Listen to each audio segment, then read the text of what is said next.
aujourd'hui, j'ai aussi l'impression, bien aimés frères et sœurs, que nous avons parmi nous beaucoup de difficultés spirituelles et corporelles. Et sûrement, pas seulement parmi nous, mais aussi dans le monde entier. Qu'il y a encore des frères et des sœurs qui n'ont pas fait une expérience personnelle du salut, qui n'ont pas encore expérimenté une régénération du cœur, une nouvelle naissance, une certitude de la foi, de leur salut. Bien, frères et sœurs, ça ne nous sert à rien de parler du retour du Seigneur et aussi de notre préparation si nos expériences personnelles du salut avec Dieu, par la grâce de Dieu, ne sont pas faites. Que ce ne soit pas que nous serons seulement des gens qui se bornent et qui aiment écouter la parole de Dieu sans avoir fait un commencement authentique. Et ça, souvent, nous avons eu à le dire, tel que terresтрement, notre vie ici sur terre commence avec une naissance. C'est ainsi que la vie spirituelle commence avec une naissance, une nouvelle naissance. On peut avant cela avoir de bonnes pensées, savoir tout et pouvoir tout, mais la vie de Dieu lui-même, elle nous est accordée, elle est manifestée par la nouvelle naissance. Le pardon du péché a eu lieu par le sang de l'agneau. Et c'est ainsi que tout notre passé est réglé une fois pour toutes, car il a pardonné nos péchés et nos transgressions, et elles furent placées sur l'agneau de Dieu. Et c'est par ces meurtrissures que nous avons été guéris. Passé, pas que nous serons, mais que nous avons, que nous sommes. Dans Ésaïe 53, déjà 800 ans avant que notre Seigneur meure, cela était déjà écrit en forme passée, parce que devant Dieu, ça avait été décidé, déjà conclu à ses yeux que l'agneau de Dieu viendrait et que tous nos péchés seront placés sur lui et que nous recevons le pardon et la réconciliation avec Dieu et que nous avons reçu. Mais la deuxième chose, le deuxième pas, c'est la régénération de notre cœur et la nouvelle naissance. Et à cela, c'est pas seulement le sang qui est nécessaire, car le sang a réparé tous les dégâts, mais la nouvelle vie, la vie de Dieu lui-même, car il est écrit qu'en lui était la vie et que la vie était la lumière des hommes, et il a été manifesté, et cette vie a été manifestée ici dans la chair, ici sur cette terre. Et notre Seigneur a dit très clairement, si ce n'est que quelqu'un naisse de nouveau, sinon il ne peut pas voir le royaume de Dieu. Est-ce que cela est seulement mon impression, ou bien est-ce que cela est encore parmi nous? Bien-aimés frères et sœurs, nous devons être sincères devant Dieu. Ça ne suffit pas d'avoir expérimenté seulement le pardon de nos péchés. Aussi la délivrance.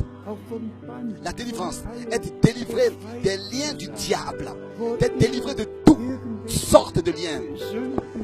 Et par exemple, ceux qui étaient dans quelque sorte de péché, par exemple dans Actes des Apôtres, on a brûlé les livres de sorcellerie que ceux qui avaient cru et qui étaient devenus coupables, que ce soit par la sorcellerie ou bien par la magie ou bien par toutes sortes de choses, ils ont apporté, ils n'ont pas seulement expérimenté le pardon de leurs péchés, mais ils ont mis une fin visiblement à leur passé. Ils ont brûlé ces livres. Et il y en a qui ne l'ont pas encore fait. Ils ont des problèmes, ils ont des combats, ils ont des difficultés.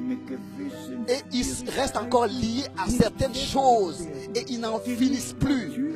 Des choses qui ne sont pas naturelles. Mais qui sont liés au diable. Laissez-moi vous dire, celui que le Fils libère, il est réellement libre.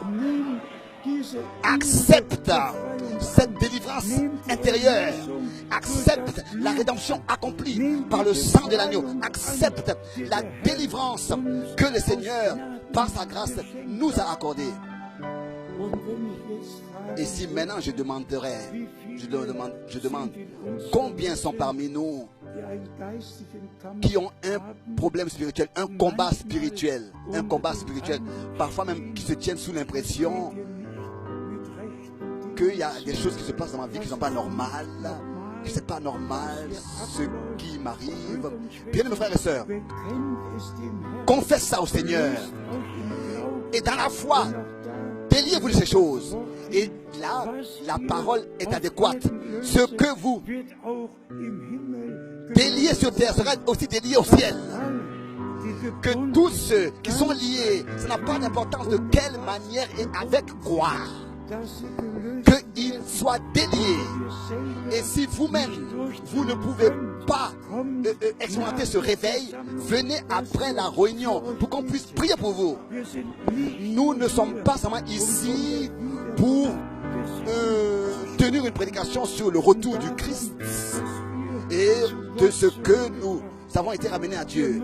Nous voulons expérimenter que tous ceux qui maintenant écoutent le message soient aussi prêts quand le Seigneur reviendra.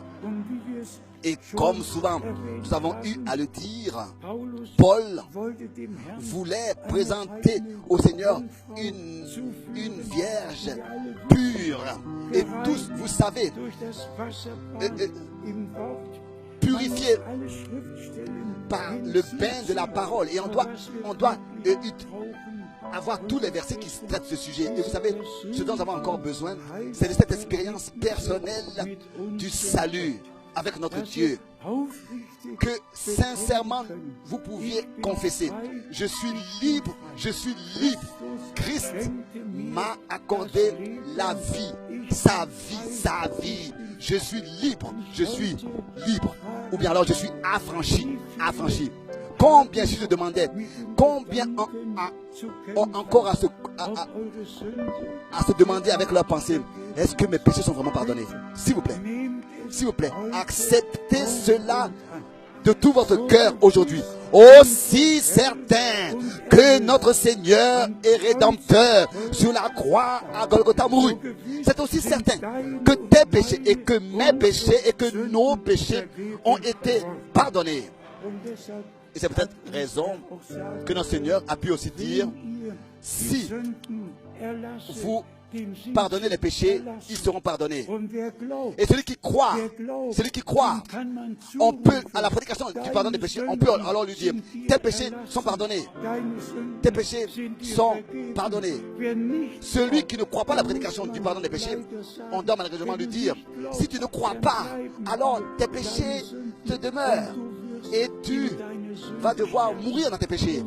Car c'est ainsi que notre Seigneur autrefois a dit: si vous ne croyez pas que je le suis, vous mourrez dans vos péchés.